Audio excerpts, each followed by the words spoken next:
Friends, आज का हमारा टॉपिक है। आज के इस लेक्चर के अंदर एक्सेल में मैथ एंड टेक्नोमेट्री से रिलेटेड कुछ और इंपॉर्टेंट फॉर्मूले को हम सीखने वाले हैं। इससे पहले हमने देखा था क्वोशंट फॉर्मूला क्या होता है, मॉड फॉर्मूला क्या होता है। अब हम सीखने वाले हैं पाई फंक्शन का क्या यूज होता है, डिग्रीज फॉर्मूला किस प्रकार से वर्क करता है, रेडियंस का क्या काम होता है। इन तीनों फॉर्मूले को आज के इस लेक्चर के अंदर हम सीखने वाले हैं।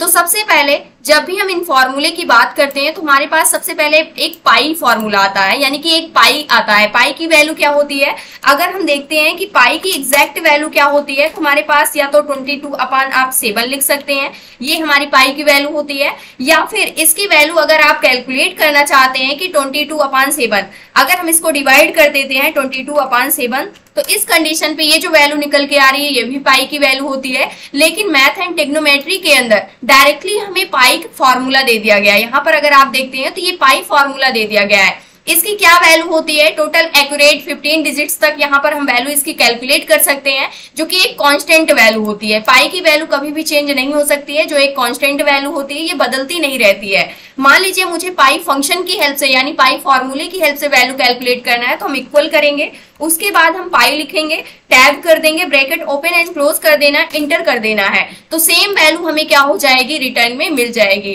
तो इस प्रकार से हम पाई की वैल्यू क्या कर सकते हैं, आसानी से पाई फंक्शन की हेल्प से, पाई फॉर्मूले की हेल्प से कैलकुलेट कर सकते हैं। अब यहाँ पर हमारे पास नेक्स्ट फॉर्मूला आता है डिग्रीज का एंड रेडियंस का। इसके लिए कुछ पॉइंट्स को हम डिस्कस करने वाले हैं। जैसे 2 पाई रेडियंस इक्वल होता है 360 डिग्री के, और पाई रेडियंस की अगर हम बात करते हैं तो इसका हाफ हो जाता है 180 डिग्री के इक्वल। 1 रेडियंस की अगर हम बात करते हैं तो ये इक्वल होता है 180 डिग्री अपान पाई के। इसको अगर हम कैलकुलेट करना चाहते हैं तो सेम रिजल्ट आएगा, यहाँ से 180 डिग्री अपान, यहाँ पर हम पाई की वैल्यू भी रख सकते हैं या फिर डायरेक्टली हम फॉर्मूला यूज कर सकते हैं। तो यहाँ से आप देख सकते हैं ये वैल्यू यहाँ पर रिटर्न में मिली हुई है। अगर हमें क्या करना हुआ, हमारे पास 1 रेडियंस दिया गया है और इसको हमें डिग्री में कन्वर्ट करना है, तो इसको हम आसानी से कर सकते हैं। यहाँ पर 1 रेडियंस दिया गया है, यानी एंगल आप ले सकते हैं या फिर रेडियंस समझ सकते हैं। इसको हमें क्या करना है, इसकी डिग्री निकालनी है। तो इसके लिए हम क्या करेंगे, इक्वल, यहाँ पर यूज करने वाले हैं डिग्री फॉर्मूले का। डिग्रीज फॉर्मूला जो दिया गया है, एंगल हमने ले लिया।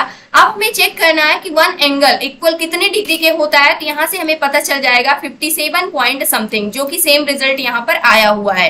इसी प्रकार से मान लीजिए हमारे पास डिग्री दी गई है और उसका हमें रेडियंस निकालना है, तो रेडियंस हम किस प्रकार से कैलकुलेट कर सकते हैं। तो इसके लिए अगर हम नॉर्मल निकालते हैं तो ये होता है पाई अपान किसके हो जाएगा, 180 डिग्री के, जस्ट अपोजिट हो जाएगा। तो यहाँ से आप देख सकते हैं ये 1 डिग्री इक्वल रेडियंस के निकला हुआ है। अगर हमें रेडियंस निकालना है, जो भी हमारे पास 1 डिग्री एंगल दिया गया है इसका रेडियंस हमें कैलकुलेट करना है, तो इक्वल हम करेंगे और यहाँ से हम रेडियंस लेने वाले हैं। अब ये एंगल ले लेते हैं। अब यहाँ पर जो 1 डिग्री दी गई है इसका रेडियंस क्या होगा, ये वैल्यू होगी, और यहाँ पर जो हमारे पास एंगल दिया गया है इसकी डिग्री क्या होगी, ये वाली वैल्यू होगी। या फिर मान लीजिए हमारे पास ये डिग्री दी गई है और हमें क्या करना हुआ, इसको रेडियंस में बदलना हुआ। फिर से हमें क्या करना हुआ, ये रेडियंस में बदलना है क्योंकि यहाँ पर डिग्री निकाली गई है। तो इक्वल हम करेंगे और यहाँ पर यूज करेंगे रेडियंस फॉर्मूले का और टैब करेंगे, यहाँ से हम डिग्री को सिलेक्ट करेंगे, ब्रैकेट क्लोज करते हैं, तो फिर से हमारे पास क्या आ जाएगा, रेडियंस आ जाएगा। 1 रेडियंस इक्वल इतने डिग्री के होता है या फिर इतने डिग्री इक्वल इतने रेडियंस के इक्वल होता है। अब मान लीजिए हमारे पास रेडियंस दिया गया है और इसको हमें डिग्री में वापस से कन्वर्ट करना है, तो इसको भी हम कर सकते हैं। इसके लिए हम यूज करेंगे डिग्री फॉर्मूले का, इक्वल करेंगे और यहाँ पर हम अपने डिग्री फॉर्मूले को लेंगे, टैब कर देंगे और यहाँ पर इस बार हम रेडियंस को पास करने वाले हैं। इतने रेडियंस इक्वल कितने डिग्री के होता है, 1 डिग्री के होता है, ये आप देख सकते हैं। और 1 डिग्री इक्वल कितने रेडियंस के होता है, ये वैल्यू यहाँ पर दी गई है।